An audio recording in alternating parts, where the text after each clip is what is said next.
noite, meus amados. Que a graça e a paz do Senhor possa estar em cada lar.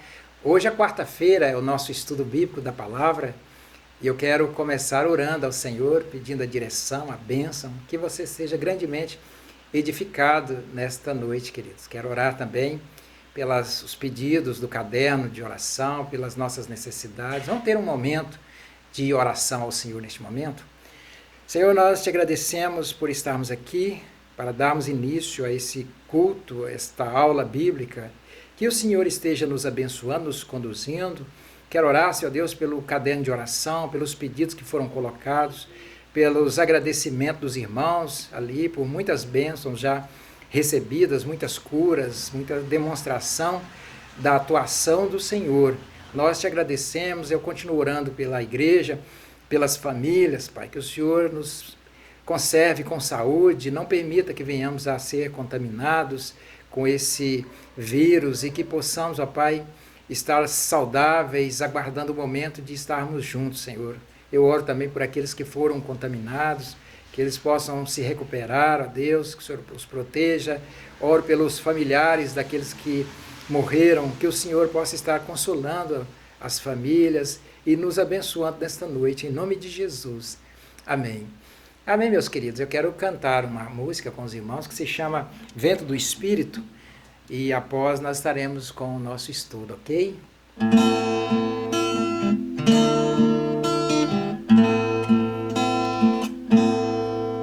Descerá sobre ti o Espírito Santo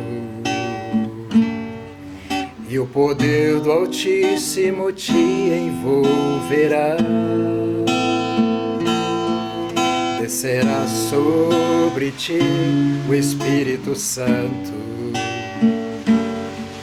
e o poder do Altíssimo te envolverá. Tua alma viverá, teu espírito renovará e no teu corpo tudo novo se fará. Tua alma viverá, teu espírito renovará e no teu corpo tudo novo se fará. E chorarás e saltarás de alegria. Vem Espírito Santo me guiar, vem Espírito Santo restaurar, vem Espírito Santo visitar. Vento do Espírito, vento do Espírito, sopra neste lugar e enche os nossos corações. Tua alma viverá, teu espírito renovará e no teu corpo tudo novo se fará. Tua alma viverá, teu espírito renovará e no teu corpo tudo novo se fará. E chorarás e saltarás de alegria.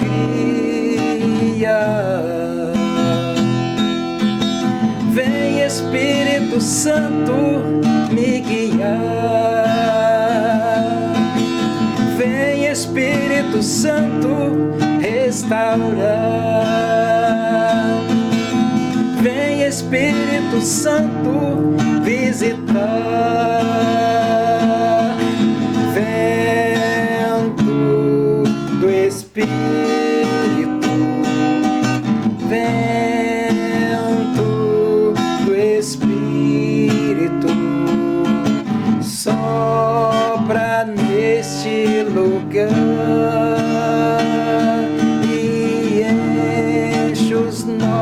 nossos corações. Amém, meus queridos. Vamos nesse momento agora para a aula, para a nossa aula com o Rafael. Amém. Boa noite, irmão, sal da igreja, com a graça e a paz do nosso Senhor Jesus, amém?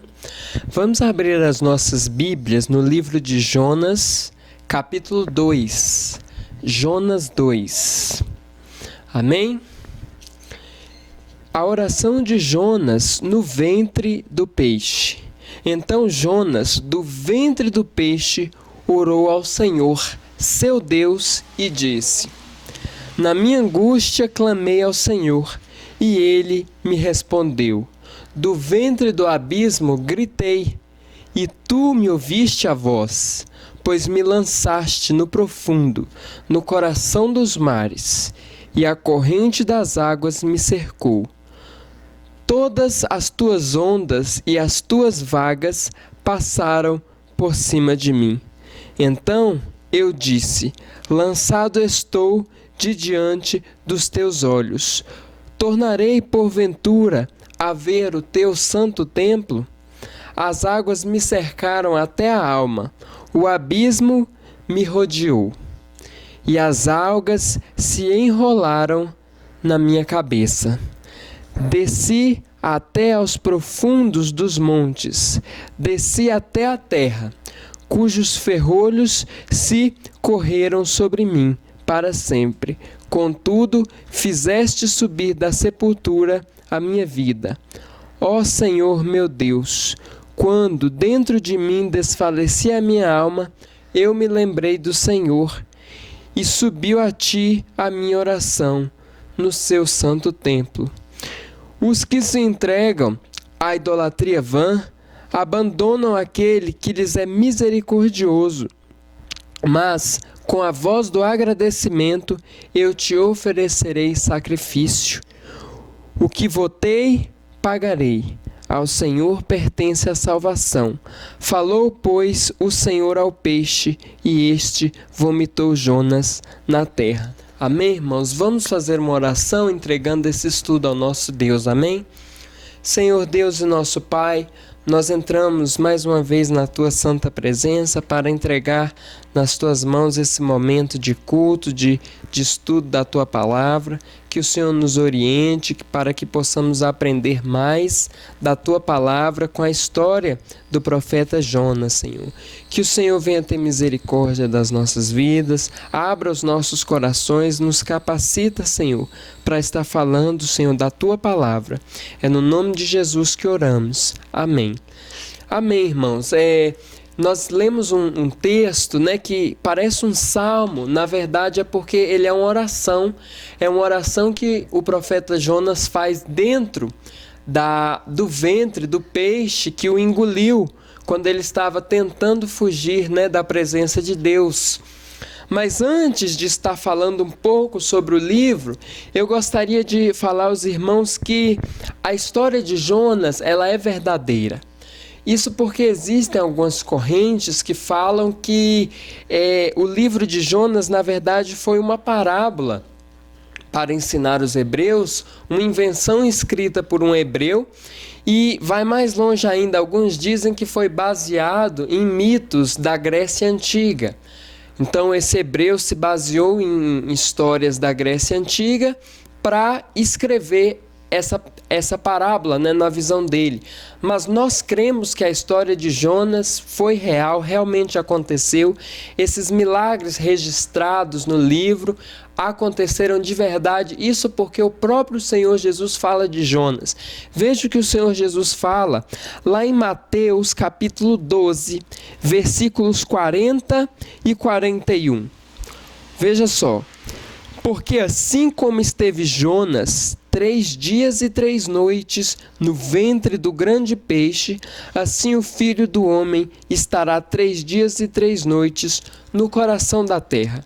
E Jesus fala mais: ninivitas se levantarão no juízo com essa geração e a condenarão, porque se arrependeram com a pregação de Jonas.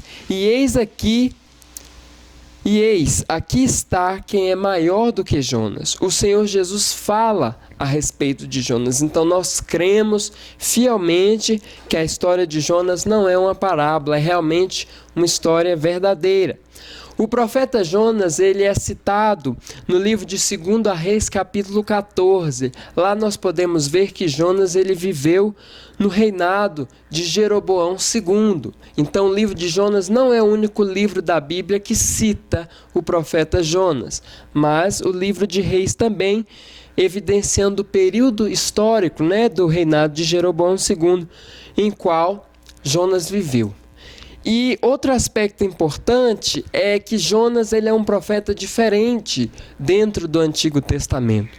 Porque na maioria dos profetas, Deus enviava profetas para pregar para o povo de Israel. Profetas de Israel para pregar para hebreus. Mas no caso de Jonas é um pouco diferente, porque Deus levanta um hebreu para pregar para gentios. Isso no Velho Testamento. Era difícil isso acontecer. Mas na história de Jonas, ele é um profeta do Antigo Testamento para pregar para outro povo que não era o povo de Deus. No caso da história de Jonas, era os ninivitas, do povo assírio. Então, meus irmãos, vamos ver como foi essa história de Jonas narrada nesse livro, nesse breve livro do Velho Testamento. Existia um povo na antiguidade chamado povo assírio. Esse povo assírio, ele vivia na Mesopotâmia. Eles viviam na região da Mesopotâmia que fica entre os rios Tigre e Eufrates, que atualmente é o Iraque. Hoje.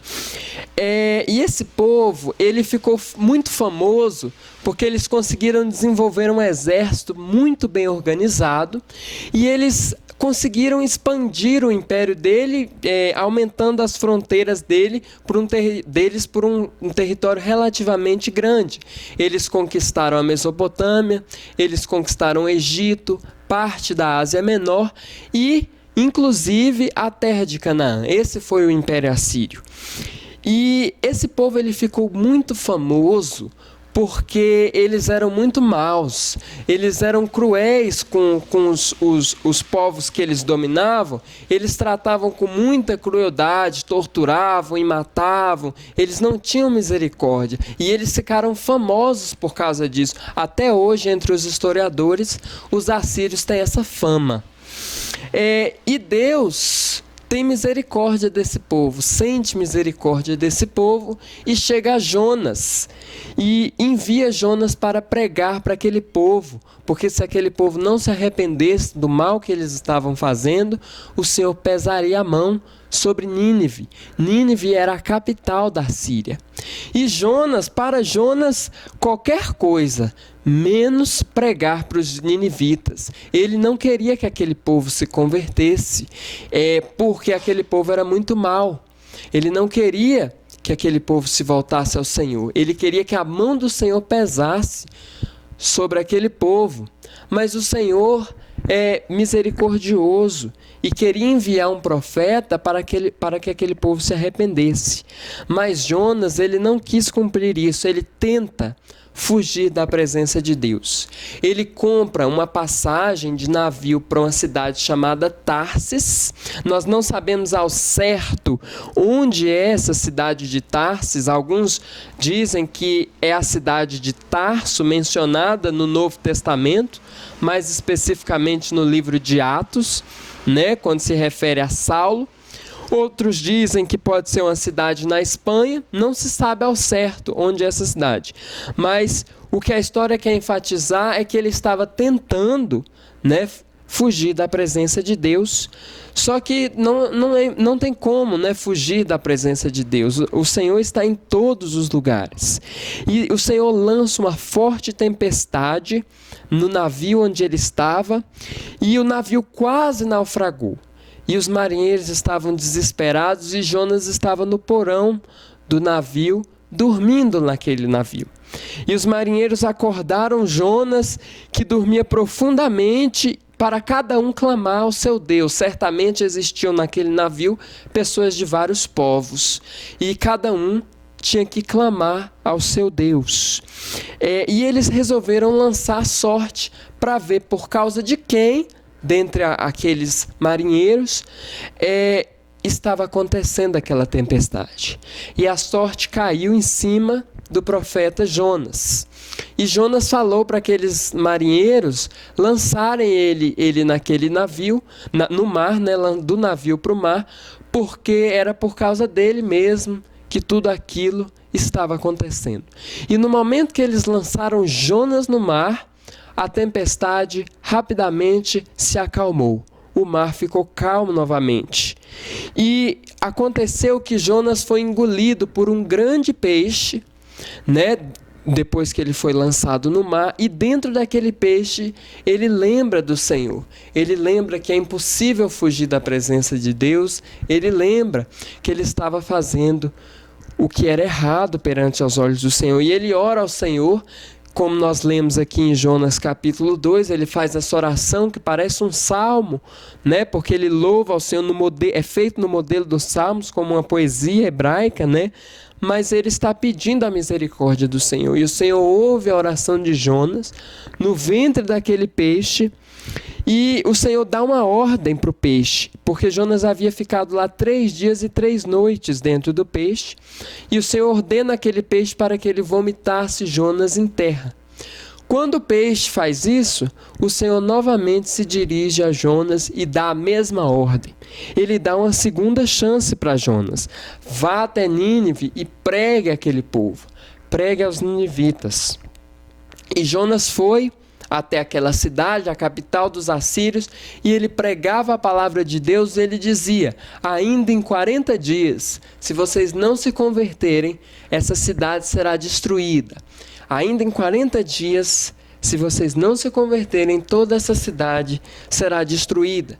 E aconteceu algo impressionante, que os ninivitas eles aceitaram o evangelho pregado por Jonas naquele lugar, e todos eles, incluindo o rei, proclamaram um grande jejum naquela terra. O rei levantou-se do seu trono, eles vestiram roupas de pano de saco e clamavam ao Senhor. Jejuaram todos eles, até os animais, clamando ao Senhor para que ele venha ter misericórdia daquele povo e que não pesasse a mão, que eles se arrependiam de todo o mal que eles haviam feito, para que o Senhor não destruísse a cidade.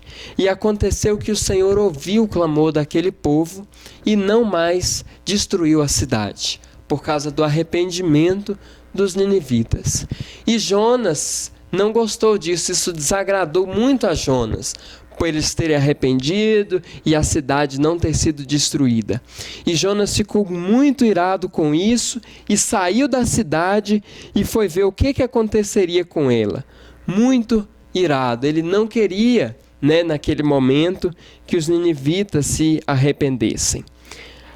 E o Senhor, ele quis dar uma lição nesse momento para Jonas. Ele quis trazer um ensinamento para Jonas nesse momento. O Senhor fez nascer uma planta para Jonas para fazer uma sombra para o local onde ele estava. Mas no dia seguinte, o Senhor ordenou que um verme ferisse aquela planta e aquela planta foi destruída. E Jonas ficou muito bravo com aquilo. Irado com Deus, irado com tudo aquilo que estava acontecendo. E o Senhor falou para Jonas dessa forma: você se compadeceu dessa planta que não deu nem trabalho para você, você não precisou cultivar, não precisou regar, e você teve misericórdia dessa planta que nasceu num dia e pereceu no outro. E como eu não teria misericórdia dessa cidade, que tem mais de 120 mil pessoas? E é assim que o livro de Jonas é concluído, mostrando a misericórdia do Senhor para com todo o povo, não só para com os hebreus, mas com todo o povo. Quando o Senhor chamou Abraão, ele falou: de ti, a partir de ti, serão benditas todas as famílias da terra. Então o plano de Deus é salvar a todos, não só hebreus, mas também gentios. E foi isso que o Senhor quis trazer na mensagem de Jonas. Veja o que é dito em João, capítulo 1, versículo 12. Mas todos quanto o receberam, lhes deu o poder de serem feitos filhos de Deus, a saber, os que creem em seu nome. Então, depois que Adão pecou, a humanidade ficou separada de Deus. Mas ao longo de toda a Bíblia, e o livro do profeta Jonas mostra isso, o Senhor quis trazer uma proposta reconciliatória entre a humanidade e Deus, através da obra de Jesus. Por isso, esses ninivitas foram salvos e se arrependeram. O livro de Jonas, ele possui 4 capítulos. O primeiro capítulo fala do chamado e da vocação de Jonas. Então, é no primeiro capítulo que Deus chama Jonas para pregar em Nínive e dá a ele a vocação de ir para o povo assírio. Nesse capítulo, há a fuga de Jonas e a tempestade. No capítulo 2, é a oração de Jonas, que nós lemos, ele clama ao Senhor por misericórdia. O terceiro capítulo fala do ministério de Jonas em Nínive, a pregação de Jonas aos ninivitas e a conversão, o arrependimento de muitos assírios na cidade de Nínive. E o quarto capítulo fala da lição que Deus quis ensinar para Jonas através daquela planta que nasceu e no dia seguinte foi ferida por aquele verme que o Senhor enviou, e Deus queria dar essa lição, que Ele é benigno e misericordioso. Desse livro, nós podemos aprender 3 lições, meus irmãos. A primeira é que Deus está em todo lugar. Jonas, ele tentou fugir da presença de Deus para não obedecer a ordem de Deus. Mas Deus está em todo lugar. Não adiantou ele fugir para essa cidade de Tarsis. O Senhor enviou uma grande tempestade, porque o Senhor está em todo lugar. Jonas orou na barriga do peixe, no ventre daquele peixe. E o Senhor ouviu a oração, porque o Senhor está em todos os lugares, Ele é onipresente. A segunda lição é que o Senhor é soberano sobre todo o universo, sobre toda a criação. Veja, no livro de Jonas é impressionante como toda a criação obedece a Deus. O Senhor ordena ao vento e ao mar para fazerem aquela tempestade e depois se acalmarem, e o vento e o mar obedecem. O Senhor ordena ao peixe para engolir Jonas e depois vomitá-lo em terra, e o peixe obedece. O Senhor ordena que a planta nascesse para fazer uma sombra para Jonas, e a planta obedece. O Senhor ordena ao verme para que fira aquela planta, e o verme obedece. O único que quis desobedecer a Deus nesse livro foi Jonas, o profeta. Mas toda a criação estava submissa à soberania de Deus. E a mais preciosa lição que nós podemos extrair disso é que Deus é misericordioso. Todos os que creem no nome de Deus recebem o poder de ser feito filho de Deus. Inclusive os ninivitas, aquele povo que até hoje é famoso por praticar muitas maldades com os demais povos, mas o Senhor teve misericórdia daquela geração que habitava em Nínive e fez com que eles se convertessem. É essa a mensagem o estudo que eu gostaria de trazer hoje, que Deus venha estar nos abençoando. Vamos orar agora nesse momento, entregando a Deus esse estudo, amém? Senhor Deus e nosso Pai, nós entramos mais uma vez em Tua presença para Te agradecer por esse momento de estudo, que o Senhor venha falar aos nossos corações e que nos ensine a aprender sobre com a vida do profeta Jonas. Que o Senhor nos ajude a ser misericordioso, como o Senhor é, e a pregar o Evangelho, a seguir o nosso ministério, porque é por isso que nós estamos aqui nessa terra. Que o Senhor venha estar nos abençoando, abençoando esse restante de semana, abençoando o nosso país, o nosso mundo, Deus. Abençoe todas as nossas vidas, em nome de Jesus, amém. Amém.